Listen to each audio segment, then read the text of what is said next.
کہ अगर लोग कुरान को समझ कर पढ़ लेंगे तो वो तो फिर आज़ाद ख्याल हो जाएंगे, वो तो फिर मुसलमान नहीं रहेंगे। मैं आपकी बात से इत्तफाक करता हूँ। और तुफैल साहब, मैं ये बात कहकर लोगों को इश्तियाल दिलवाकर उनकी तवज्जो इस जानिब मबज़ूल करवाना चाहता था कि वो कुरान को समझ कर पढ़ें, क्योंकि इस्लाम को सबसे ज़्यादा ख़तरा इस बात से है कि जिस दिन मुसलमानों ने कुरान को समझ कर पढ़ना शुरू कर दिया, इस्लाम की बुनियादें मुतज़लज़ल हो जाएंगी। और मैं समझता हूँ कि मैं अपनी गुफ्तगू में मुसलमान, ख़ास तौर पर पाकिस्तानी मुसलमानों को ये प्रोवोक कर रहा था कि वो कुरान की इज़्ज़त करने की जगह या बहन की शादी कुरान से करने की जगह जायदाद बचाने के लिए, या रुखसती के वक्त कुरान के साए में दुल्हन को रुखसत करने की जगह, या उसको ऊंचे औताकों में रखने की जगह, अगर उसको आंखें खोलकर तर्जुमे से पढ़ना शुरू कर दें कि यहूद नसारा तुम्हारे दोस्त नहीं हो सकते, और जब सलामती के महीने ख़त्म हो जाएं तो तुम कुफ़ार को जहाँ पाओ कत्ल कर दो। और सूरह निसा की 34वीं आयत में जहाँ बीवियों पर तशद्दुद की इजाज़त दी गई है, तो एक पूरा जो मैनुअल है जब वो लोगों की नज़रों से गुजरेगा तो मैं समझता हूँ कि एक बहुत पॉजिटिव चेंज आएगा। And the biggest way to atheism is Bible and holy books themselves, so called holy books. तो फैल साहब, मैं एक आपके हवाले से शरारती सवाल, अगर पाकिस्तान का निज़ाम आपके हाथ में आ जाए तो आप क्या 2 चीजें बदलना चाहेंगे? सर,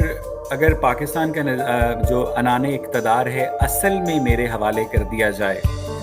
तो देखिए, मुस्तफ़ा कमाल अतातुर्क ने और लेनिन ने एक गलती ये की थी कि उन्होंने फोर्सफुली लोगों को मजहब से दूर कर दिया था। तो जब भी आप लोगों को मजहब से फोर्सफुली दूर करने की कोशिश करते हैं तो वो स्प्रिंग मैकेनिज्म के तहत रीबाउंड होकर उससे ज़्यादा अटैच हो जाते हैं। ठीक है, तो जैसे हमने देखा कि सोवियत यूनियन टूटा या तुर्की के अंदर बाकायदा से मुस्तफ़ा कमाल अतातुर्क की थॉट कमज़ोर हुई तो दोबारा से इस्लामिक थॉट रीबाउंड हुई।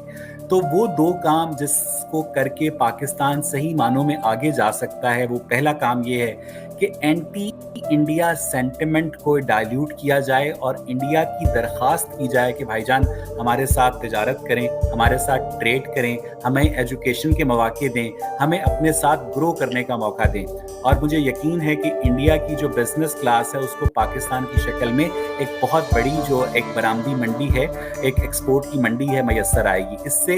क्या होगा? इससे कि ये होगा कि पाकिस्तान के लोगों की इकोनॉमिक अपलिफ्ट होगी। तो जब अब आप एंटी इंडिया स्टांस को डाइल्यूट करेंगे और पाकिस्तान के लोगों की इकोनॉमिक अपलिफ्ट करेंगे, और जब मुख्तलिफ मज़ाहिब के और अकीदों के लोगों के एक दूसरे के साथ इक़्तिसादी मफाद वाबस्ता होंगे, तो उसके बाद मजहबी शिद्दत पसंदी जो कि इस वक्त हम पाकिस्तान में देख रहे हैं वो ऑटोमेटिकली कम होती चली जाएगी। मैं जिस ऑफिस में